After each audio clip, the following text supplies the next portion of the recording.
রেখেছি, ডিগ্রি রেখে পেঁয়াজ করছি, কাঁচা লঙ্কা আর হচ্ছে হলুদ আর একটু শুকনো লঙ্কার গুঁড়ো দিয়ে ভালো করে মেখে খেয়েছে। এটা হচ্ছে মসুরের ডালের সঙ্গে দারুণ টেস্ট হবে, আর কিছুই লাগবে না, অপূর্ব লাগে। ভিডিওটা ভালো লাগলে লাইক শেয়ার কমেন্ট করবেন, সাবস্ক্রাইব করে আমার পাশে থাকবেন।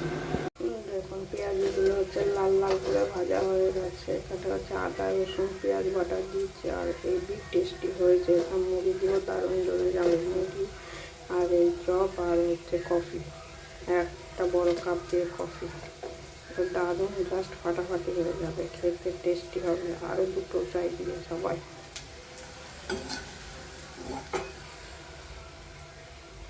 ভিডিওটা ভালো লাগলে লাইক শেয়ার কমেন্ট করে আমার সাবস্ক্রাইব করে আমার পাশে থাকবেন।